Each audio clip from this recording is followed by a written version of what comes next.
வணக்கம் அன்பர்களே, நான் கோவையிலிருந்து மோதிர சண்முகம். இன்னைக்கு ஒரு தரமான பிட்ட போடணுமே.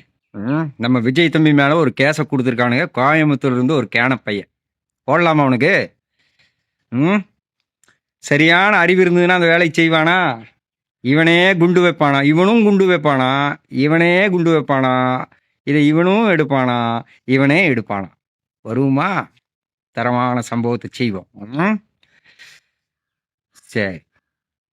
யார் கேஸ் கொடுத்தான் அப்படிங்கிறத வந்து கோயம்புத்தூர்ல கொடுத்தான்ல அவன் யாரு அப்படின்னு கடைசியில் நான் சொல்றேன். அதாவது என்ன கேஸ் அப்படின்னு கேட்டிங்கன்னா, விஜய் தம்பி மேல இந்த குழந்தைகளை எல்லாம் வந்து, அதாவது வந்து அவன் வீட்டு கேஸ் கொடுத்தான்ல, அவன் வீட்டு குழந்தை வந்து விஜய் மாமாவுக்கு ஓட்டு போடுங்கன்னு சொல்லி பயங்கர டார்ச்சர் பண்ணுதான்.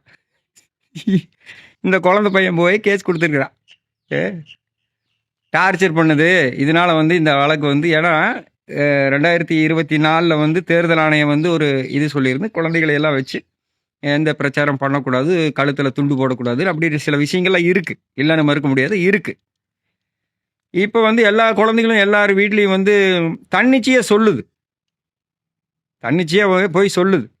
அது விஜய் தம்பி சொல்றதுக்கு முன்னாலே அதுக்கெல்லாம் சொல்ல ஆரம்பிச்சிருச்சு. அதுக்கு என்ன பண்ண முடியும்? அதுக்கு அப்புறம் வீடியோ எல்லாம் பார்த்துட்டு தான் விஜய் தம்பி என்ன சொன்னார், பாப்பாக்களுக்கெல்லாம் குட்டீஸுகளுக்கெல்லாம் சொன்னார். ஞாபகம் இருக்குங்களா? எடுத்தெடுப்புலையெல்லாம் விஜய் தம்பி சொல்லலை. குழந்தைங்க முதவே பிரச்சாரத்தை ஆரம்பிச்சிருச்சு. இந்த மண்டையனுக்கு புரியாமல் தான் போய் கேஸை கொடுத்துட்டான். வருவோம்.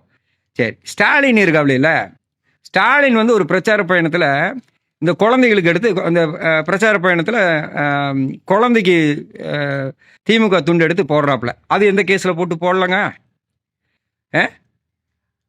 அது வந்து நியாயம் இல்லையா? உங்களை பொறுத்தளவு அது நியாயம். மற்றவன் செஞ்சா தப்பு, உனக்கு வந்தால் மட்டும்தான்டா ரத்தம் இல்லையா? மற்றவங்க யாருக்கு வந்தா இல்லை, உனக்கு வந்தால் மட்டும்தான்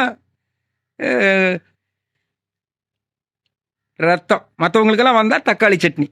அப்படி தானே சொல்ல வர? சரி, அடுத்தது பிரசன்னா. அவனுடைய வாக்குச்சாவடியில் என்ன பண்ணலாம் தெரியுங்களா? வாக்குச்சாவடிங்கிற அவங்களுடைய பகுதியில் ஓட்டு கேட்கும் போது அந்த குழந்தைகிட்ட போய் காம்பவுண்டு இந்த பக்கம் நிற்பான். நீங்கள் பார்த்துருப்பீங்க, அந்த வீடியோலாம் பார்த்துருப்பீங்க. காம்பவுண்டுக்கு இந்த பக்கம் நிற்பான், குழந்தைகள்லாம் அந்த பக்கம் நிற்கும். காலை உணவு வருதா, அந்த உணவு வருதா, இந்த உணவு வருதான்னு எல்லாம் கேட்டுட்டு அந்த பிள்ளைகிட்ட, அந்த குழந்தைகிட்ட ஓட்டு கேட்பான் இவன். நீ போய் யாருக்கு ஓட்டு போட்டால் சரியா இருக்குங்கிற மாதிரிலாம் கேட்டு குழந்தைகிட்ட பிரச்சாரம் பண்ணுறான். தப்பா? தப்பு இல்லையா? உங்களுக்கு வந்தாதான் ரத்தமாடா, மற்றவங்களுக்கெல்லாம் வந்தா தக்காளி சட்னியாடா? இதையும் கேட்போம். அடுத்தது விசிகே தலைவர் திருமா. வெறும் குழந்தைகளை வச்சு வியாபாரம் பண்ணவர் தான் தேர்தலில். கேஸை போடலாமா? அப்போ உங்களுக்கு வந்தாதான் ரத்தமா, எங்களுக்கு வந்தா தக்காளி சட்னியா? வன்னி அரசுக்கு வருவோம். வன்னி அரசு இதே வேலையை செஞ்சான். குழந்தைகளை வச்சு பிரச்சாரம் பண்ணது, குழந்தைகிட்ட போட்டு போய் ஓட்டு கேட்டது, இதெல்லாம் நடந்திருக்குது. சரி, இப்போ விஷயத்துக்கு வருவோம். இந்த கேஸ் எந்த நாய் கொடுத்ததுன்னு தெரியுங்களா? அதே கட்சிக்காரன் தான். விசிகால் இருந்து அதே கட்சிக்காரன் தான் கொடுத்துருக்கான். கோயம்புத்தூர்ல இருந்து கேஸை போட்டிருக்கான். என் குழந்தை வந்து டார்ச்சர் பண்ணுது அப்படின்னு. ஒன்று நீ போட்ட ஓட்டு போடு, இல்லைன்னா போ. எல்லாரும் செஞ்சிருக்கீங்களா தப்பு? அதானே விஜய் தம்பி மட்டும் செஞ்சாரு நொட்ட வர நீ? எல்லாரும் மேலே கேஸ் போடுற நீ சரியான ஆம்பளையா இருந்தால் உன் தலைமை மேலே கேஸ் போடு, வன்னி அரசு மேலே கேஸ் போடு, பிரசன்னா மேலே கேஸை போடு, ஏன் முக ஸ்டாலின் மேலே கேஸை போடலாம். அதெல்லாம் விஜய் தம்பி மேலே மட்டும் நீ போட்டு நொட்டிட்டு வந்திருக்கிற. இப்போ தேர்தல் ஆணையம் என்ன பண்ணும்? தன்னிச்சையாக வந்து இந்த கேஸை வந்து எடுத்து எவன் வந்து தப்பு பண்ணானோ ஒன்றா தானே பண்ணும். இந்த கேஸை வந்து எடுக்கணுமா வேண்டாமா? எடுங்க.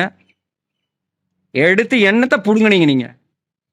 தேர்தல் ஆணையம்னு சொல்லிட்டு நீங்கள் வந்து தேர்தல் ஆணையத்தில் பிடிச்ச பணத்துக்கு, இல்லை வந்து தேர்தல் ஆணையம் வந்து சொன்ன விதிமீறல் பிரகாரம் வந்து 1008 பேர் மேலே இதுக்கு முன்னால் நடந்த எலெக்ஷன்ல எல்லாம் கேஸு வந்து ஃபைல் பண்ணீங்கல்ல, அந்த கேஸை எல்லாம் நீங்கள் என்ன பண்ணனீங்கோ?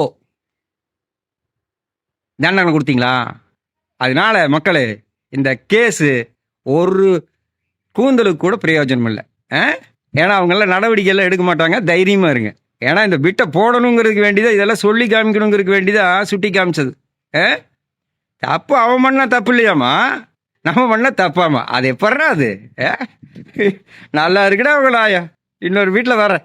இவங்க பேசுனதை பற்றி நீங்கள் என்ன நினைக்கிறீங்க அப்படிங்கிறத மறக்காமல் கமெண்ட்டில் சொல்லுங்கள். நன்றி.